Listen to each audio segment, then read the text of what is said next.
I was sexually assaulted. My husband, Marcus Sterling, was just on the other side of the wall. He remained completely indifferent to my desperate cries for help, because he had taken off his hearing aids. Again. Throughout our 3 years of marriage, he was the perfect husband in everyone else's eyes. Handsome, wealthy, and incredibly level-headed. Only I knew the truth. Every time we argued, he would take off his hearing aids. He didn't have a good temper. He just found me annoying and refused to waste his time communicating with me. That night, Marcus didn't come looking for me. When I finally dragged my broken body back home, he was sitting under the dim light, looking down, editing a research paper for his first love, Sienna Montgomery. I was sexually assaulted. We need to go to the police, I said, walking up to his desk. Yeah, my bad. I won't do it next time, he replied smoothly. He didn't even look up, throwing out a practiced apology like it was second nature. I looked at his ears. His hearing aids were gone. A sudden, bitter laugh escaped my throat. This silent world of his, I really couldn't stay in it anymore. Marcus, let's get a divorce. His voice was as cold and detached as ever. Fine. Let's stop fighting then. I stared at him, my eyes completely dry. I didn't even have tears left to cry. This was the man I had loved for 3 years. While I was being tormented, he was helping another woman with her work. Even when I threw the most painful truth right in his face, his only response was a lazy, dismissive brush-off. Seeing that I didn't keep nagging like I usually did, Marcus finally put his hearing aids back in. He raised his head, his eyes falling on my torn, disheveled clothes. He frowned. Why are you so dirty? Is that blood? The living room was only lit by a single, dim lamp, so he couldn't see clearly. I tripped on the street. Just a scratch, I said, my voice dead and flat. Marcus's frown deepened. After all these years, you still have that dramatic temper. It was just a routine physical exam. Even if I couldn't make it, you could have gone by yourself. Did you really have to make such a mess of yourself just to throw a tantrum? Go change into some clean clothes. I'll help you with the cuts. I didn't reply. I grabbed a fresh set of clothes from the closet and went straight into the bathroom. I turned on the shower, letting the freezing water pour over my head. I looked at myself in the mirror. My neck and back were covered in dark bruises and horrific, unmistakable marks. Suddenly, a sharp, tearing pain shot through my lower abdomen, as if someone were violently ripping my insides apart. I looked down. On the white bathroom tiles, a bright, shocking red was slowly spreading. That splash of red felt like a nail, pinning me to the floor. I placed my trembling hand over my stomach, grasping onto the absolute last shred of hope. Tears mixed with the shower water, pouring down my face. My baby. But the blood kept trickling down my legs slowly, relentlessly. Marcus didn't know. Just this morning, I had gotten a positive result on a pregnancy test. I was afraid it might be a false alarm, so I only told him I wanted to go to the hospital for a quick checkup. But the moment we reached the parking garage, Sienna's call came through on his Snapchat. Marcus, I messed up my residency case presentation. The chief of medicine is breathing down my neck. Can you log onto your laptop and help me fix it real quick? Marcus hung up and immediately turned on his heel to head back upstairs. I stared at him, trying to suppress my rising anger, but I couldn't hold it in anymore. Marcus, who is actually your wife? Me or Sienna? His face instantly turned icy. I've told you 1,000 times Sienna and I are just colleagues now. Stop being so dramatic, Elena. Dramatic? On our anniversary, she had a mild fever, and you abandoned me to drive across town to bring her medicine. When my mother was hospitalized, Sienna said she was scared of her night shift, and you went to keep her company. Now I'm going in for a medical exam, and you're abandoning me for her again.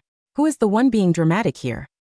The moment those words left my mouth, Marcus's eyes went entirely cold. The last bit of his patience vanished. Elena, you're too hysterical right now. It's impossible to talk to you. My heart sank. In the next second, he reached up and pulled out his hearing aids. It was a perfectly practiced motion. He did this every single time. Whenever I tried to talk about my pain, my disappointment, or the sheer unfairness of our marriage, he would shut himself in his own silent world. Marcus turned and walked away. He didn't see what happened next. He didn't see the 2 drunk men who dragged me into the dark corner of the garage. He actually hadn't walked far. I saw him waiting for me near the exit for a brief moment. But he never turned around, and he never put his hearing aids back in. His world was completely quiet. And he locked my screams for help right outside his silent wall. I turned off the shower and forced myself to walk out. In the living room, Marcus, who had promised to help me with my cuts, was on a FaceTime call with Sienna. He had completely forgotten about me. His voice carried a gentle patience he had never once shown me. I've fixed the errors for you. You can just print it out now. The usually serious Dr. Sterling was actually smiling at a phone screen. Thank you, Marcus. I knew I didn't have to worry about anything as long as you were around. Sienna's sweet voice echoed through the speaker. Watching this scene now, I didn't even feel my heart break anymore. It was just numb. I went back to our bedroom, contacted a divorce lawyer, and had a separation agreement drafted. Then, I put on a high-neck sweater to cover the bruises, and I walked out the door. I took an Uber to a hospital further across town, and admitted myself to the emergency room. It was almost 1 a.m., and the lobby was nearly empty. Seeing how pale I was, a nurse immediately rushed over to support me.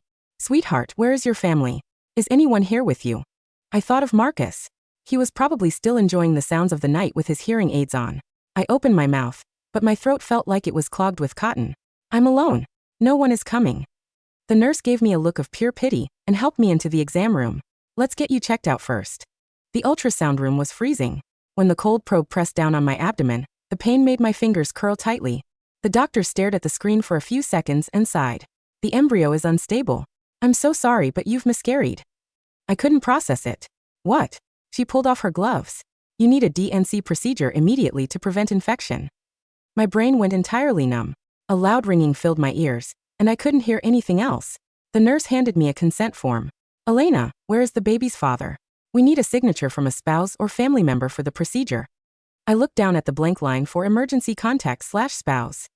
My eyes burned. After a long silence, I whispered, "Is it absolutely required? I don't have a husband anymore. My parents are out of state, and they can't make it in time." The nurse's expression softened with deep sadness. "If there's truly no one else, you can sign the self-consent and liability waiver yourself." I took the pen, my fingers shaking violently. "Elena Vance." As my messy signature hit the paper, I felt a physical hollow space open up inside my chest. "Marcus, the very last connection between us is officially gone. Blood tests, payments, paperwork. I had to do every single step by myself." Passing by the OBGYN wing, I saw a young girl crying just because she had to get a blood draw. Her husband was kneeling beside her, showing no annoyance at all, gently whispering to her, "Don't worry, baby, I'm right here. Once we're done, I'll cook your favorite dinner." I averted my eyes, staring down at the cotton ball taped over the vein in my hand. So having someone stay by your side was actually that simple. Yet in our 3 years of marriage, every time I caught a fever and had to go to the clinic, Sienna would suddenly fall even sicker. I never understood it. Sienna was a doctor herself, but Marcus always told me, "She has a weak immune system. She needs me more than you do." Only now did I finally realize Sienna wasn't weak. Marcus just didn't love me. Before they wheeled me in, the nurse asked one last time, "Is there really no one we can call for you?" I shook my head. No. As the anesthesia was pumped into my fore, I found myself wondering if Marcus would feel even a tiny bit of sorrow if he knew about the baby. But in the next second, I realized how pathetic I was being. He had blocked me out of his entire existence, yet I was still wasting my thoughts on him. When I woke up from the surgery, dawn was breaking. My throat was incredibly dry. I opened my eyes and instinctively reached for my phone. I had been gone all night, but Marcus had only sent a single text at 3 a.m. "Where are you?" Right below his text was an INS notification. Marcus had gone to a karaoke lounge with Sienna. In the photo, Sienna was wearing a pretty sundress, holding a microphone, and singing right next to his ear. Marcus was wearing his hearing aids, looking down at her with pure indulgence. Marcus's hearing loss was due to a severe childhood ear injury. In the past, I used to love humming soft songs near his ear. But Marcus always told me that his ears couldn't handle sharp, close-range sounds, and he would promptly take off his hearing aids. He couldn't stand the sound of my voice. Yet he could perfectly tolerate a loud microphone blasting right next to his ear for her. I didn't look at his INS post again. Instead, I called him. He was still at the venue, and the background noise was incredibly loud. To his surprise, I didn't scream, cry, or demand answers like I used to. I just said calmly, "Meet me at the police station in an hour." I had to admit, I was still terrified to handle this part alone. There was a pause on the line. "The police station? Are you still trying to track down that lost wedding ring?" 2 weeks ago, Marcus had lost his wedding band on his way home from work. We looked everywhere but couldn't find it. He said we could just buy a new set eventually. But I didn't want to replace it. We had so few memories together. So I had filed a police report, and I had been checking in with them periodically to see if anyone had turned it in. Before I could answer him, Sienna's whiny voice echoed in the background. "Marcus, we finally got a day off together. You promised you'd take me shopping after this." The rest of her words were muffled. Marcus had probably covered the receiver. After a moment, his voice came back. "Elena, the ring has been gone for weeks. It's not going to turn up, and honestly, it's just an object. If you're absolutely obsessed with going to the station, can I take you tomorrow instead?" I stared at the sterile, white walls of the hospital, and let out a soft laugh. Is shopping with Sienna really more important? I paused, my voice dropping to a whisper. "Marcus, I was assaulted last night. Does that not matter to you either?" "Never mind. Don't worry about tomorrow.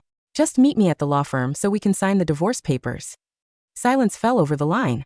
If it weren't for the faint thumping of the music in the background, I would have thought he had hung up. But I knew Marcus too well after 3 years. I didn't even have to guess. The moment I started speaking, he had already switched off his hearing aids. I calmly saved the call recording and hung up. I discharged myself, took a cab to the police station, and went through the grueling process. I gave my statement, submitted the forensic evidence collected by the hospital, and signed the paperwork. The female detective repeatedly comforted me, assuring me they would catch the predators and telling me not to let this ruin my life. Looking at her, a tiny part of my frozen heart finally felt a sliver of warmth. When I got back to our apartment, it was nearly evening. Marcus wasn't home. I stuffed the discharge papers, medical bills, and ultrasound records into a manila folder and slid it deep into his study desk drawer. It was his child, too. He deserved to know it had existed. At 11 p.m., Marcus finally walked through the door. He was looking down at his phone, texting as he kicked off his shoes. When he saw me sitting there, his first words were, "Where the hell were you last night?" I curled up on the sofa, my body still aching all over. I didn't say a word. Perhaps realizing I wasn't fighting back like usual, his tone softened slightly. He walked over and held up his phone, showing me our neighborhood group chat on WhatsApp. "I'm not trying to yell at you. It's just dangerous out there right now, and I was worried. Look, the police are in our neighborhood investigating. A woman was raped in our parking garage last night." I looked up, locking my eyes onto his. "Marcus, what if I told you that woman was me?" "All right, that's not funny at all. Just tell me next time you go out. Don't make me worry." Marcus didn't take my words seriously. He patted my head dismissively and walked into the bathroom. His phone, which he left on the coffee table, kept buzzing. Even though I tried to ignore it, my eyes caught the screen. His lock screen was no longer our wedding photo. It was a picture of a girl's back, Sienna. Sienna's messages kept popping up on Snapchat. "Marcus, I had so much fun today. You're still just as sweet and caring as you were when we were dating in college. You always said you'd only be patient and gentle with me, and that you'd always listen to my voice. I'm glad you kept that promise." The last trace of warmth inside me evaporated. I fought through the physical pain, turned away, and crawled into bed, pulling the duvet over my head. When Marcus came out of the shower, his phone screen was still lit up. He looked at his phone, then at me, clearly torn between his two worlds. But that hesitation was already an answer in itself. Surprisingly, he didn't reply to Sienna immediately. Instead, he climbed into bed and wrapped his arms around me from behind. "How was your physical exam? What did the doctor say?" I lay completely still, not turning around. "It went fine." He let out a sigh of relief. Before he could say anything else, I spoke up. "Marcus, let's get a divorce. I was assaulted, and the baby is gone. I don't want to do this with you anymore." This time, his hearing aids were in. He heard every single word. His face darkened instantly. "Elena, is this your new way of starting a fight now? Making up horrific lies?" His hand instinctively went to his ear, a gesture of sheer annoyance and exhaustion. In the next second, he pulled his hearing aids out. I watched him do it, and my entire world fell completely still. He didn't believe me. To him, this was just another dramatic scene he didn't want to deal with. "Fine. We'll talk when you calm down." Marcus and I entered a state of complete Cold War for the next few days. Occasionally, I'd see Sienna posting photos of the two of them on Marcus's Insta account. Marcus hated taking photos. In our 3 years of marriage, we only had one photo together, our wedding portrait. But on Sienna's feed, every post was a beautiful gallery of their memories. I quietly liked her post, and then I blocked Marcus's number and social media. For the next week, Marcus spent most of his time on shift at the hospital or staying at a hotel near his clinic. He never came back to the apartment. He didn't even notice that I was packing up. I rented a small apartment on the outskirts of the city. Before I left, I placed the signed separation agreement in the center of the kitchen counter. The only reason I hadn't left the city entirely was because the suspects had been caught, and I had to attend the preliminary court hearing. On the day of the hearing, the courthouse steps were packed with local news reporters broadcasting live. Meanwhile, at the hospital, Marcus was doing his rounds. He noticed a group of patients gathered around the TV in the waiting room, whispering excitedly. "The sexual assault case from that downtown garage is in court today. So tragic. She was dragged away right from her building's garage. I heard she was pregnant, too. Those monsters. Hey, Dr. Sterling, don't you live in that building complex? Do you know the poor girl?" A patient stepped aside, pointing at the TV screen. Marcus finished writing his chart, about to shake his head, when his eyes locked onto the screen. There I was, surrounded by reporters. For the first time in his life, he desperately wished he could rip his hearing aids out. But his hands felt as heavy as lead. "Ms. Vance, did you fight back?" a reporter asked. "Yes," I replied on screen. Was there really no one around? There was. Did you call for help? I did. The reporter looked furious. Then who was it? Who could just stand by and do nothing? I paused, my voice trembling but clear. My husband. He took out his hearing aids. He couldn't hear me. With every answer, I looked as if I were being dragged back into that cold garage all over again, my hands shaking uncontrollably. A loud crash echoed in the hospital corridor as Marcus stumbled, knocking over a medicine cart. But he didn't care about the pain. Like a madman, he tore through the crowd and ran out of the hospital lobby, leaving his white coat behind. The asphalt of the hospital parking lot was still damp from the morning drizzle, reflecting the gray, leaden sky of late autumn. Marcus Sterling ran. He didn't look like the chief of thoracic surgery, the golden boy of the municipal clinic, or the man who had spent 3 years maintaining a sterile, unflappable composure in the face of life-or-death crises. His white lab coat was gone, left crumpled in a heap near the discarded medicine cart in the hallway. His leather dress shoes scuffed violently against the concrete as he sprinted past the parked ambulances, his breath coming in ragged, shallow gasps that tasted of ozone and cold exhaust. In his ears, his hearing aids hummed, amplifying the distant wail of a siren. 3 blocks away, the wet slap of car tires on asphalt, and the frantic, heavy pounding of his own heart. My husband. He took out his hearing aids. He couldn't hear me. The words from the television screen seemed to vibrate through his skull, a physical frequency that struck the small, scarred bones of his inner ears with the force of a hammer. He reached his black Mercedes, his fingers shaking so violently that he dropped his key fob twice onto the wet gravel. He scrambled to retrieve it, his manicured hands smeared with black grease from the undercarriage. He didn't care. He jammed the key into the ignition, the twin-turbo engine roaring to life, with a deep, throaty growl, and tore out of the gate, ignoring the security guard who waved frantically for him to stop. The courthouse was 4 miles away through the dense, lunchtime traffic of the city center. To Marcus, every red light felt like a prison cell door slamming shut. He leaned on his horn, his face pale, sweat running down his temple and dripping onto his blue silk tie. He tried to call Elena, his thumb hitting her name on his steering wheel's digital console, but the system only returned 3 short, clinical beeps. The number you are trying to reach has blocked your incoming calls. Elena, he whispered into the empty cabin, his voice cracking. Elena, please. When he finally pulled up to the courthouse steps, the scene was already dispersing. The local news vans were packing up their satellite dishes, and the reporters who had been broadcasting live were sitting on the stone balustrades, scrolling through their tablets. Marcus shoved his car door open, leaving it parked half on the sidewalk, and ran up the wide granite steps. His eyes swept over the remaining crowd, looking for the high-neck sweater he had seen on the broadcast, looking for the quiet, slight frame of the woman he had spent 3 years ignoring. Dr. Sterling? A hand clapped onto his shoulder. Marcus whirled around, his eyes wild, expecting to see Elena. Instead, he found himself face-to-face with Detective Miller, the lead investigator on the garage assault case. Her expression wasn't the polite, deferential look she usually gave him when they met at charity galas. It was flat, hard, and entirely devoid of professional warmth. Where is she? Marcus gasped, grabbing Miller's sleeve. Elena. I saw the broadcast. I need to see her.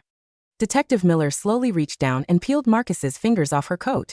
Ms. Vance left through the secure basement exit 10 minutes ago, Dr. Sterling. Miller said, her voice dropping into a dangerous, quiet register. And even if she were still here, you are officially barred from contacting her.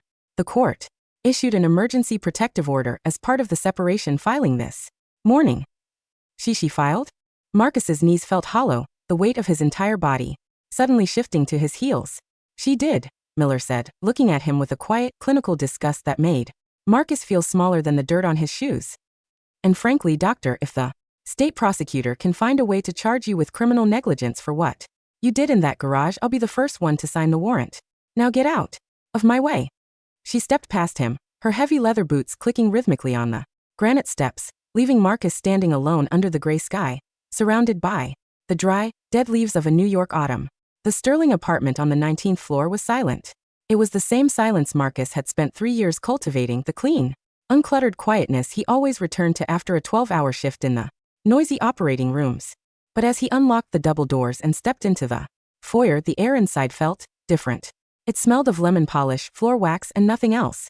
The subtle, sweet scent of Elena's lavender hand cream was completely gone. He walked into the living room. The dim lamp she had sat under on the night of the assault was still there, but the small glass vase on the side table, which usually held a single, fresh white rose, was empty. The dry water ring at the bottom of the glass the only remaining trace of her care. He walked toward their bedroom. The wardrobe doors were open. Her side of the closet was entirely empty, the wooden hangers clinking softly against each other in the draft from the hallway. She hadn't taken the expensive silk dresses he had bought her for the hospital dinners. She had left them hanging there, tags still attached to some, like a row of colorful ghosts. She had only taken her old sweaters, her worn jeans, and the flat leather shoes she wore when she went grocery shopping. Marcus felt a sudden, suffocating pressure in his chest. He turned on his heel and walked into his study. He sat down at his desk, the desk where he had edited Sienna's residency paper, while Elena sat on the sofa 3 feet away, bleeding from her cheek. He pulled open the top drawer, his hand reaching for his spare hearing aid batteries, but his fingers brushed against a thick, heavy manila folder. It was tucked behind his financial ledger. He pulled it out. The folder had no label, but as Marcus opened it, the first paper that fell out was a white hospital discharge summary from the East Side Emergency Clinic, dated the morning after the assault. Patient: Elena Vance. Procedure: dilation and curettage, surgical management of spontaneous abortion. Notes: patient presented with severe lower abdominal pain and heavy vaginal bleeding consistent with physical trauma. Beneath the summary was a glossy black and white thermal printout of an ultrasound. Marcus's hand shook so violently that the printout slipped from his fingers, fluttering down to the dark mahogany of his desk. He looked at the tiny, faint shadow in the center of the gray circle. The date at the top of the scan was October 14th, the very morning he had walked out of the parking garage to help Sienna with her laptop. Marcus, let's get a divorce. I was assaulted, and the baby is gone. He remembered her voice, flat, quiet, and completely devoid of the tears she used to shed whenever they argued. He remembered the way his hand had gone to his ear, the familiar, lazy shrug of his shoulders as he pulled his hearing aids out to block her out. No, Marcus whispered, his throat closing up as a hot, bitter tear finally spilled over his lower eyelid, running down the hard line of his jaw. No, no, no. He grabbed his phone, dialing his mother's number. It rang 3 times before she picked up, her voice instantly turning sharp. Marcus, have you seen the news? The hospital board is in an uproar. Your father's friends are calling. Did you know? Marcus roared, his voice shaking with the rage his mother had never heard from him. Did you know she was pregnant? There was a long pause on the other end of the line. Marcus, don't yell at me, his mother said, her voice dropping into that cold, aristocratic register she used whenever she wanted to distance herself from family unpleasantness. The girl was always fragile. If she couldn't even carry a child to term, that's her own physiological failure. And frankly, after the display she made of herself on television today, the sterling name is. Marcus hung up. He didn't listen to the rest. He slid his phone onto the desk, reached up, and pulled his hearing aids from his ears. He threw them against the brick wall of the study. The expensive, custom-molded medical devices shattered with a sharp, plastic crack, the tiny silver batteries rolling across the hardwood floorboards and disappearing under the bookcase. The world went instantly silent. But for the first time in his life, the silence didn't bring him peace. It felt like a heavy velvet shroud pressing against his face, choking him with the echo of the screams he had chosen not to hear. By the 3rd week of December, the winter wind off the Hudson River was freezing, rattling the tall glass panes of the Sterling Clinic's executive offices. Marcus sat in the leather chair across from Dr. Adler, the chief of medicine, and 3 members of the hospital's board of directors. The table between them was littered with printed screenshots of social media feeds, local newspaper articles, and the official letters of resignation from 2 of the clinic's primary donors. The public relations division has done everything they can, Marcus, Dr. Adler said, his voice flat as he leaned forward, his hands clasped on the table. But the video of your wife's court testimony has reached 40 million views on TikTok. We have female patients refusing to be admitted to your ward. They are openly stating they do not feel safe under the care of a surgeon who ignores domestic violence. Marcus didn't speak. He sat with his hands resting on his knees, his face pale and drawn, his hair showing streaks of gray at the temples that had not been there 2 months ago. He was wearing his backup hearing aids, but the volume was turned down, the voices of the board members reaching him as a distant, muffled murmur. And then there is the matter of Dr. Montgomery's residency papers, Adler continued, sliding a manila folder across the table.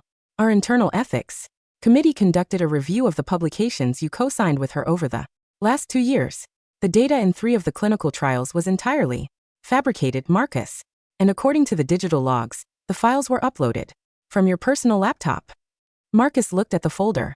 He remembered the long nights he had spent in his study, editing Sienna's work. while Elena brought him tea in silence. He had never verified her clinical data. He had simply assumed she was as brilliant as she had been when they were in college together. He had done it because he thought he was protecting her, because he believed his first love was too delicate to survive the harsh politics of the residency program. Sienna. Marcus muttered, his voice raspy from disuse. E.R. Montgomery has been terminated from the residency program, effective immediately, Adler said, his eyes empty of any sympathy. Her medical license is currently under review by the State Board for Academic Fraud. And as for you, Marcus, the board has voted to suspend your operating privileges for 12 months, pending a full psychiatric evaluation. Marcus slowly stood up from his chair. He didn't argue. He didn't use his father's connections or his own spotless surgical record to negotiate a better deal. He simply nodded, took his medical badge from his lapel, and laid it on the polished mahogany table. Thank you, Dr. Adler, he said quietly. He walked out of the office, his boots clicking softly on the sterile gray linoleum of the corridor.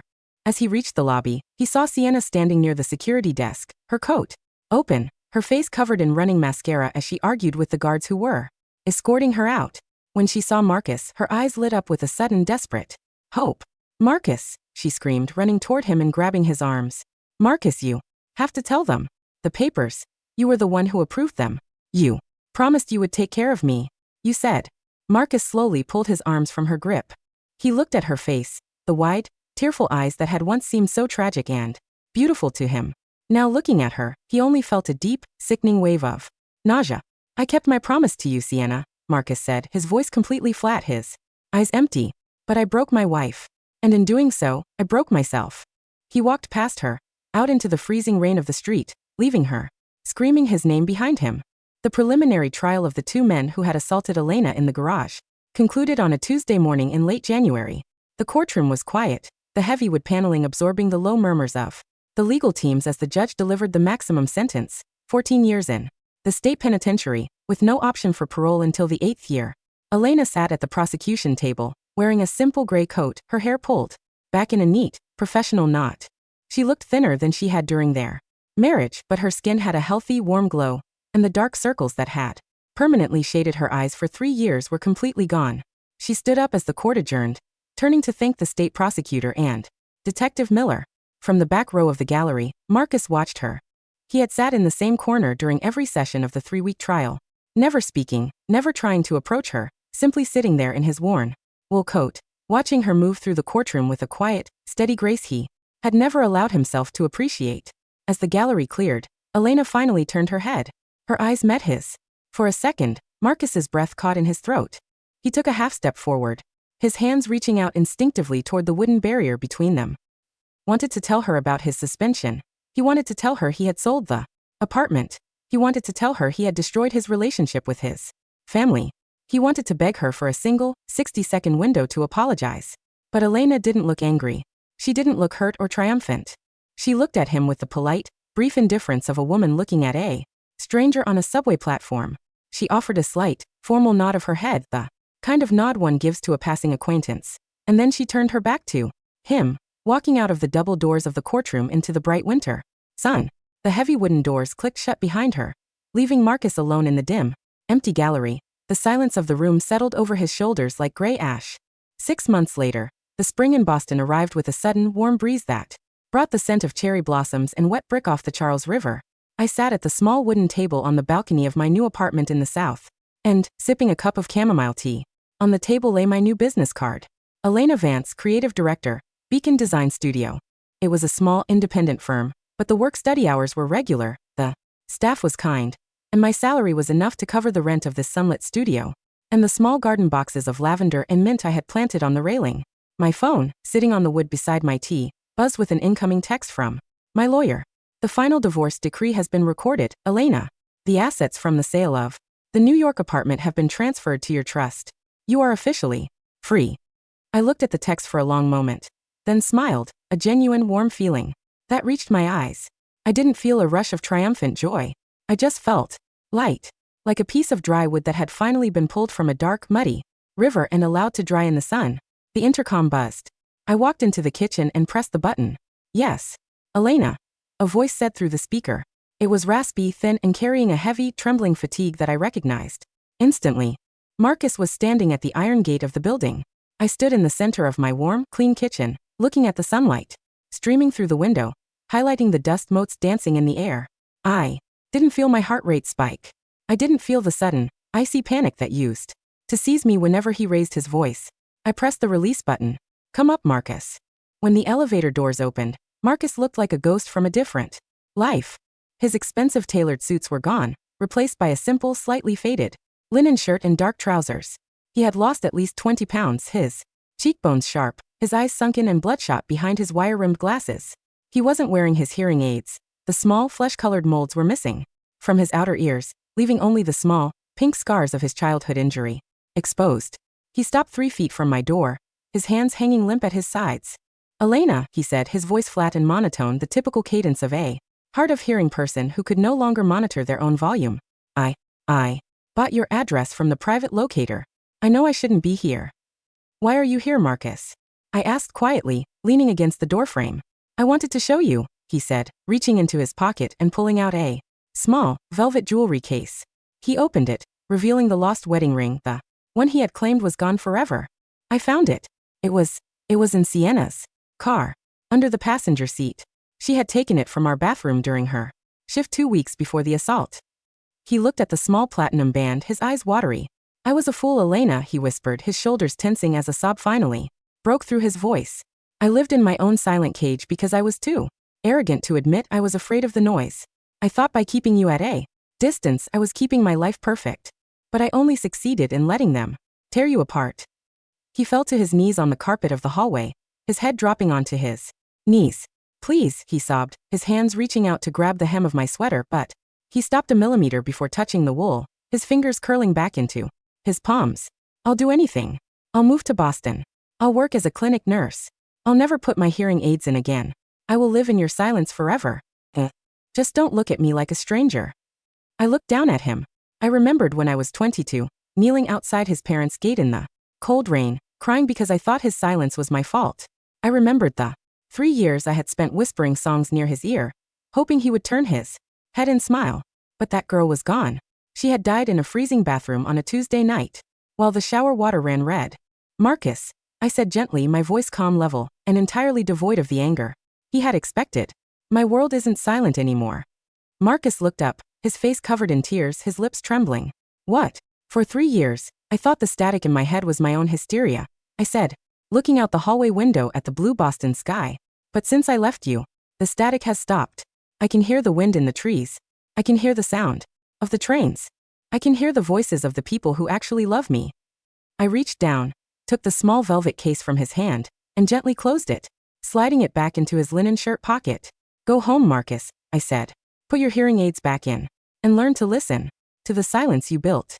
I stepped back into my apartment and slowly closed the heavy oak door. The lock engaged with a clean, solid clack that echoed in the quiet hallway. I walked back onto the balcony, picked up my cup of chamomile tea and watched as the last gold rays of the afternoon sun slowly dissolved into a deep, peaceful blue over the harbor.